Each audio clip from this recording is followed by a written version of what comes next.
নমস্কার বন্ধুরা, তনুশ্রী রান্নাঘরে আপনাদের সকলকে স্বাগত জানাই। আশা করছি আপনারা সকলে ভালো আছেন, সুস্থ আছেন। তো এখন যেহেতু শীতকাল আর বাজারে এখন একদম টাটকা তাজা মূলো পাওয়া যাচ্ছে। তো মূলো দিয়ে আমরা বিভিন্ন রকমের রেসিপি বানিয়ে থাকি। তো আজকে আমি বানাবো মূলোর পরোটা। এটা খেতে কিন্তু খুবই ভালো হয়। আর এটা একবার বানিয়ে খেলে কিন্তু এইভাবে বানালে আপনাদের বারবার খেতে ইচ্ছা করবে, মনে হবে শীতের সিজনে সবসময় মূলোর পরোটা বানিয়েই খাই আর অন্য কোনো পরোটা খেতে কিন্তু ইচ্ছা করবে না। এতটাই টেস্টি হয় এই মূলোর পরোটা। আর বানানো কিন্তু খুবই সহজ। আমি একদম ভালোভাবে বুঝিয়ে আপনাদেরকে দেখাবো যে কিভাবে বানালে এই পরোটাগুলো একদম পারফেক্ট হবে। তো তাহলে চলুন আজকের রেসিপি শুরু করা যাক। আজকের রেসিপি মূলোর পরোটা। এই মূলোর পরোটা বানানোর জন্য দেখুন আমি এখানে মূলো নিয়েছি। আমি এখানে ৩টে মূলো নিয়েছি। একদম টাটকা যে মূলোগুলো হয় সেগুলোই কিন্তু নেবার চেষ্টা করবেন। শুকনো মূলোগুলোই কিন্তু একদমই ভালো হবে না, বাসি যে শুকনো হয় সেগুলো। একদম টাটকা যে ফ্রেশ মূলোগুলো হয় সেগুলো নেবার চেষ্টা করবেন। দেখুন আমি এখানে কত সুন্দর নিয়েছি, আর নরম দেখে নিতে হবে। আপনারা এরকম নখ বসিয়ে দেখবেন যে নখটা ভালোভাবে মানে বসছে কিনা, তাহলে জানবেন কচি। আর যদি শক্ত যে মাঝখানে সোঁড়া মতো হয় সেগুলো নিলে কিন্তু পরোটা একদমই ভালো হবে না। আপনারা নরম দেখে নেবার চেষ্টা করবেন। তো এবার আমি এই মূলোগুলোকে গ্রেট করব। আর লাগবে হচ্ছে আটা। এটা কিন্তু ময়দা দিয়ে হয় না, এটা আটা দিয়ে করলেই কিন্তু ভালো হয় পরোটাটা। আর নিয়েছি একটু ধনেপাতা কুচি, আর আদা আর কাঁচা লঙ্কাকে একটু গ্রেট করে নিয়েছি থেতো করে। আর বাকি উপকরণগুলো আমি স্টেপ বাই স্টেপ আপনাদেরকে দেখাবো। তো প্রথমেই আমাদের কাজ হচ্ছে মূলোগুলোকে আগে গ্রেট করতে হবে। তো তার জন্য আমি মূলোগুলোকে ভালো করে ধুয়ে পরিষ্কার করে নিয়েছি। এবার মূলোগুলোকে দু আধখানা করে আমি কেটে নেব। দেখুন মূলোগুলোকে আমি এরকম ধারে যে লোম লোম মতোগুলো থাকে ওইগুলোকে পরিষ্কার করে নিচ্ছি একটু এরকম ছুরি দিয়ে চেঁচে। এতই এই মূলোগুলো ফ্রেশ, এগুলো কিন্তু খোলা ছাড়াবার কিন্তু কোনো দরকার নেই। এইভাবে পেছন দিকটা কেটে দিলাম, মাথার দিকটাও একটু কেটে বাদ দিয়ে দিচ্ছি এটা। এবার আমি এটাকে জাস্ট দু টুকরো করে নেব। সব মূলোগুলোকেই আমি এইভাবে কেটে নিচ্ছি। মাথার অংশটা বাদ দিয়ে দিচ্ছি এখানটা, আর পেছনের দিকটাও একটু বাদ দিয়ে দিচ্ছি। দিয়ে এবার এই সাইড থেকে এই লোমগুলোকে একটু ছুরি দিয়ে ভালো করে এগুলো পরিষ্কার করে নিচ্ছি। এবার একটা গ্রেডার নিয়ে নিয়েছি। এবার গ্রেডারে মূলোগুলোকে এইভাবে গ্রেড করে নেব। দেখুন খুব মোটা মোটা যে গ্রেটারের যে এগুলো হয় সেইগুলো করবেন না, যেটা মাঝারি মতো সেইটাতে করবেন। আপনাদেরকে দেখাচ্ছি আমি। দেখুন কতটা সুন্দর হয়েছে। ঠিক এই রকম ভাবেই কিন্তু মানে এটাকে গ্রেড করে নিতে হবে। তো আমি সব মূলোগুলো এইভাবে গ্রেড করে নেব। খুবই সহজ, একদম ইজি। এইভাবে খুব মানে অল্প সময়ে এটা গ্রেড করা হয়ে যায়। বন্ধুরা দেখুন সব মূলোটা আমার গ্রেড করা হয়ে গেছে। তো এবার একটা টিপস আপনাদেরকে বলে দিই, যে মূলোতে প্রচুর পরিমাণে জল থাকে। তো এই জলটাকে কিন্তু বার করে ফেলতে হবে, নাহলে কিন্তু কি হবে, পরোটাটা যখন আমরা স্টাফিংটা ভরে বেলবো তো তখন জল কেটে যাবে, পরোটাটা ফেটে যাবে, ভালোভাবে কিন্তু বেলা যাবে না। তো সেই জন্য মূলোটাকে আগে ভালো করে কিন্তু রেডি করতে হবে। তার জন্য হচ্ছে আমি প্রথমে কি করব, এই মূলোর মধ্যে 1 চামচ কি 1.5 চামচ মতো ছোট চা চামচের দিয়ে দিলাম। দিয়ে এবার মূলোটাকে ভালো করে লবণ আর মূলোটাকে এইভাবে ভালো করে কিন্তু আমি মেখে নেব। দেখুন এইভাবে মেখে নিলে কি হবে, লবণ দেওয়ার সাথে সাথে মূলোতে যতটা জল আছে সব কিন্তু একদম বেরিয়ে যাবে। তো এইভাবে মেখে আমি 2 মিনিট থেকে 3 মিনিট মতো চাপা দিয়ে রেখে দেব। তারপর এটাকে আমি জলটাকে চেপে বার করে নেব। তো আমার ভালোভাবে মাখা হয়ে গেছে। তো আমি একটা চাপা দিয়ে দেব, দিয়ে আমি 3 মিনিট এটাকে রেখে দেব। বন্ধুরা এবার আমি 3 মিনিট পর ফিরে এসেছি। দেখুন মূলোটা থেকে কতটা জল বেরিয়ে গেছে। তো এটাকে পুরোপুরি জলটাকে কিন্তু বার করতে হবে। তার জন্য আমি এরকম একটা সুতির কাপড় নিয়েছি। তো সুতির কাপড়টার মধ্যে এবার সব মূলোটা আমি ঢেলে দেব। এইভাবে করলে কি হবে, একদম মানে সব মূলো থেকে জলটা কিন্তু বেরিয়ে যাবে। আপনারা হাতেতে চেপেও করতে পারেন, তবে এইভাবে করলে কিন্তু একদম পারফেক্ট জলটা কিন্তু বেরিয়ে যাবে। তো সব জল মূলোটা আমি দিয়ে দিলাম কাপড়ের মধ্যে। দিয়ে এবার এটাকে এইভাবে দেখুন যেমন ছানা ছাঁকা হয় ঠিক সেইভাবেই। তো এবার একটা বাটি নিয়ে নিয়েছি, দেখুন এবার জলটা আমি বার করছি, দেখছেন কতটা জল বেরোচ্ছে। এইভাবে করলে কিন্তু একদম পারফেক্ট ভাবে জলটা কিন্তু বেরিয়ে যাবে। এতে কি হবে, মানে একদম মানে যখন আমি পরোটাটা রেডি করব স্টাফিং দিয়ে তখন কিন্তু ফেটে যাবে না, কারণ জল থাকলে জলের কারণে পরোটাগুলো বেলা যাবে না, ফেটে যাবে। দেখছেন কত জল বেরোচ্ছে থেকে। এইভাবে নুন দিয়ে মাখিয়ে রাখলে আর এইভাবে নিংড়ে নিলে কাপড় দিয়ে কিন্তু সব জলটা বেরিয়ে যাবে। সব জলটা আমি এইভাবে বার করে নিচ্ছি। দেখুন কতটা জল বেরিয়েছে, একদম হাফ বাটি জল বেরিয়ে গেছে। এই জলটা আপনারা যে পরোটাটার ডোটা তৈরি করবেন আটাটা মাখার সময় ইউজ করতে পারেন, আবার এমনিও এটাকে কিন্তু খাওয়া যায়, কারণ এর মধ্যে প্রচুর মানে ভিটামিন থাকে। তো সেই জন্য এটাকে না ফেলে দিয়ে এটাকে আপনারা যেরকম পারেন সেইভাবে ইউজ করতে পারেন। দেখুন এবার আমি মূলোটা বার করে নিচ্ছি। এবার দেখুন এটাকে, এখন মনে হচ্ছে যে এটা ছোট, কিন্তু দেখুন এটাকে ভালো করে আমি করে নিচ্ছি। দেখছেন কতটা মূলো হয়ে গেছে। তো এইভাবে আমি এটাকে ভালো করে খুলে নিচ্ছি। বন্ধুরা এবার স্টাফিংটা আমি রেডি করব। তো এবার মূলোটা আমি একটা বোলের মধ্যে নিয়ে নিয়েছি। এবার এতে দিয়ে দিচ্ছি আদা আর কাঁচা লঙ্কা গ্রেট করা 1 চামচ মতো দিয়ে দিলাম। আর দেবো এতে একটু হলুদ গুঁড়ো, হাফ চামচ মতো, চা চামচের হাফ চামচ হলুদ গুঁড়ো দিয়ে দিলাম, এটা সুন্দর কালার আসবে। আর দিয়ে দেব হাফ চামচ লঙ্কার গুঁড়ো। এবার এর মধ্যে দিয়ে দিচ্ছি হাফ চামচ জিরের গুঁড়ো, চা চামচের হাফ চামচ জিরের গুঁড়ো দিয়ে দিলাম, দিচ্ছি হাফ চা চামচ ধনের গুঁড়ো, হাফ চা চামচ আমচুর পাউডার দিয়ে দিচ্ছি। এটা দিলে কি হবে, একটা চটপটা ফ্লেভার আসবে, খুব সুন্দর খেতে লাগবে পরোটাটা। 1 চা চামচ জোয়ান নিয়েছি। এবার জোয়ানটাকে একটু এইভাবে ক্র্যাশ করে হাতে তালুতে নিয়ে এইভাবে একটু ক্র্যাশ করে দিয়ে দেব জোয়ানটা। এই জোয়ানটা দিলে কিন্তু একটা খুব সুন্দর ফ্লেভারও আসবে আর হজমেরও সুবিধা হবে। এবার বেশ কিছুটা পরিমাণ ধনে পাতা কুচিয়ে নিয়েছি, ধনে পাতা কুচিটা দিয়ে দিচ্ছি। এবার সব উপকরণগুলো আমি একসাথে ভালো করে মিশিয়ে নিচ্ছি। এতে কিন্তু লবণ আমি একদমই ইউজ করব না, কারণ লবণ দিয়ে আমি এটাকে মূলোটাকে মেখে রেখেছিলাম। তো মূলোটার মধ্যে অলরেডি লবণ আছে, এই সময় একদমই লবণের ইউজ করা যাবে না, কারণ লবণ ইউজ করলে কি হবে, মানে পরোটাটা বেলার সময় কিন্তু জল ছেড়ে দেবে। তো দেখুন আমার ভালো করে স্টাফিংটা আমি রেডি করে নিয়েছি। বন্ধুরা এবার আমি আটাটা মেখে নেব। তো দেখুন প্রথমে আমি এখানে আটা নিয়েছি, আপনাদের যতটা প্রয়োজন সেই অনুযায়ী বুঝে আটাটা নিয়ে নেবেন। এবার এতে দিয়ে দেব 1 চামচ লবণ। লবণটা ভালো করে আটার সাথে মিশিয়ে নেব। এবার আমি আটাটায় জল দিয়ে দেব। দেখুন অল্প অল্প করে জল দেব আর এটা মাখতে থাকবো। আটাটা কিন্তু মানে খুব শক্ত মাখা যাবে না, এটাকে একটু নরম করে মাখতে হবে। যত নরম করে মসৃণ করে আটাটা মাখা হবে পরোটাটা কিন্তু ততই সফট হবে।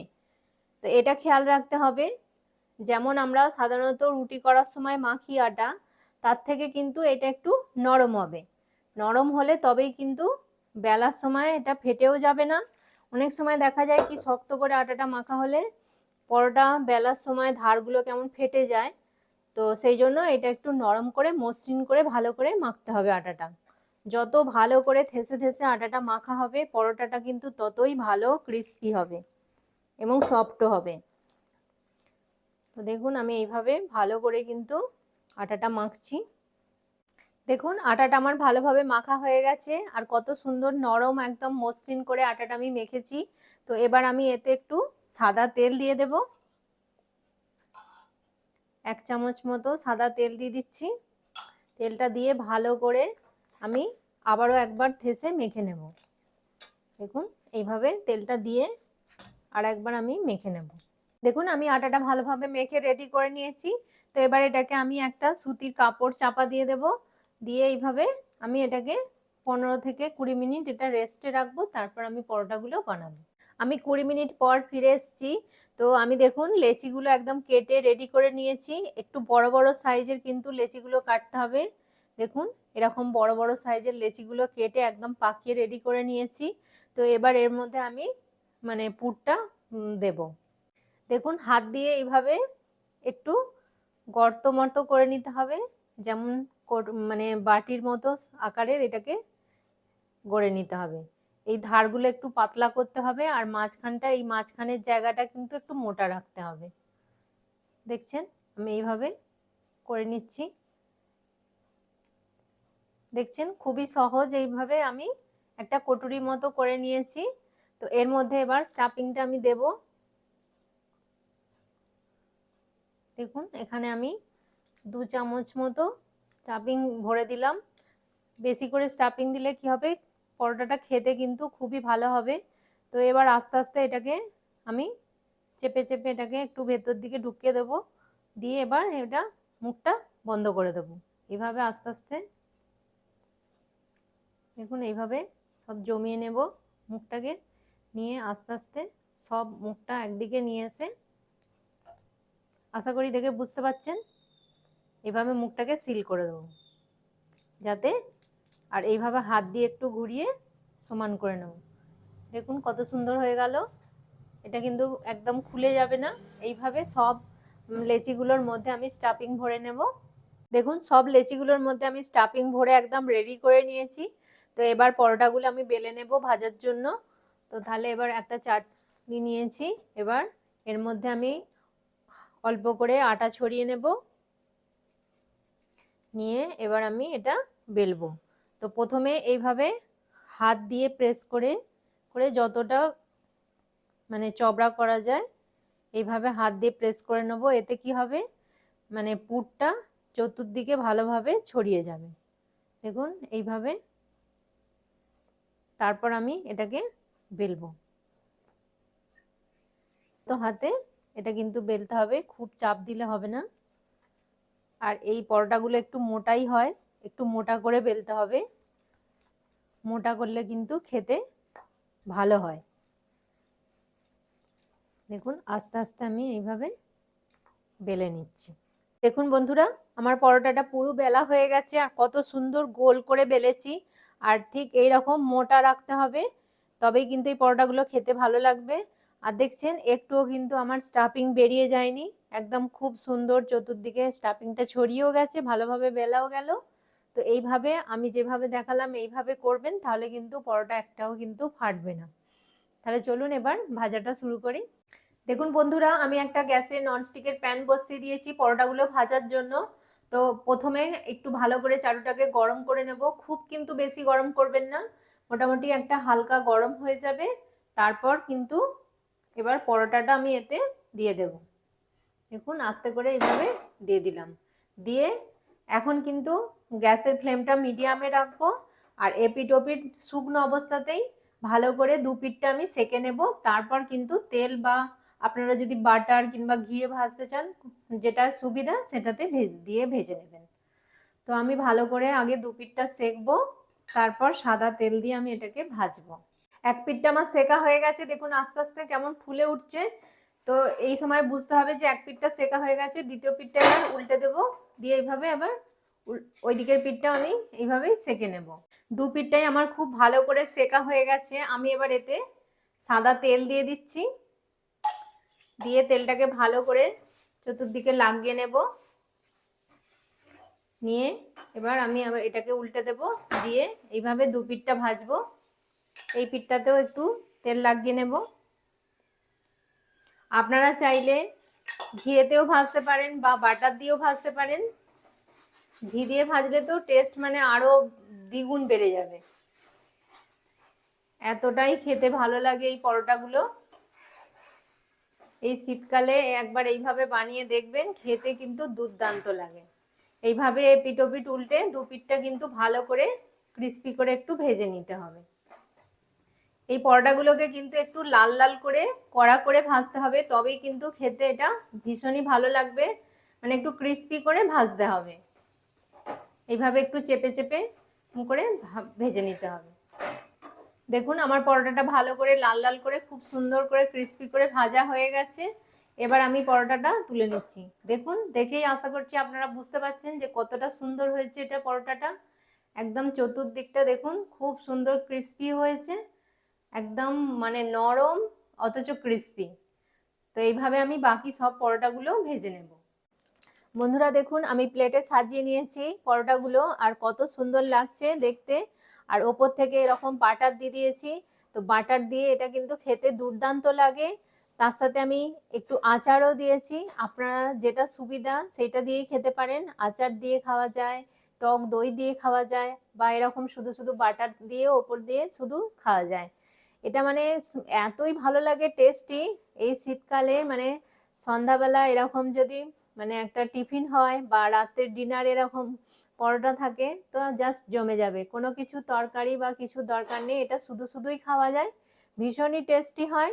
আর দেখুন কত সুন্দর লাগছে। তো আমি একটা আপনাদেরকে কেটে দেখাচ্ছি যে কতটা সুন্দর হয়েছে এটা ভেতরটা। দেখুন বন্ধুরা কতটা এটা সফট হয়েছে, একদম দেখছেন একদম নরম তুলোর মতো সফট। আর ভেতরটা কেমন হয়েছে আমি আপনাদেরকে কেটে দেখাচ্ছি।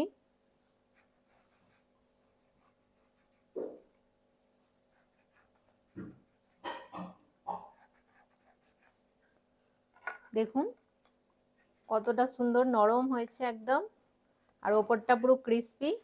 ভেতরটা আপনাদেরকে দেখাচ্ছি। দেখুন ভেতরটা একদম পুরো পুরে ভর্তি, কত সুন্দর লাগছে ভেতরটা।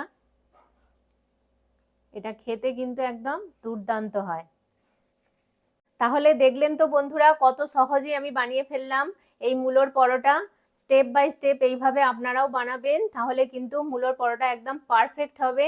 আর এই শীতে অবশ্যই কিন্তু একবার এইভাবে বানাবেন, মূলোর পরোটা বানিয়ে বাড়ির সকলকে খাওয়াবেন, সকলে কিন্তু খুবই প্রশংসা করবে খেয়ে। আর যদি আমার এই রেসিপি আপনাদের ভালো লেগে থাকে তাহলে প্লিজ লাইক করবেন, কমেন্ট করবেন, আর তনুশ্রী রান্নাঘর চ্যানেলটিকে অবশ্যই সাবস্ক্রাইব করে দেবেন। আর পাশে থাকা বেল আইকনটি প্রেস করে দেবেন যাতে সহজেই আমার নতুন নতুন রান্নার ভিডিওর নোটিফিকেশান আপনারা খুব সহজেই পেয়ে যান। আপনার বন্ধু বান্ধবদের মধ্যে প্লিজ শেয়ার করে দেবেন এই রেসিপিটি। ততক্ষণ আপনারা ভালো থাকবেন, সুস্থ থাকবেন। আপনাদের সাথে দেখা হবে আবার একটি নতুন রান্নার ভিডিওতে। নমস্কার, টাটা।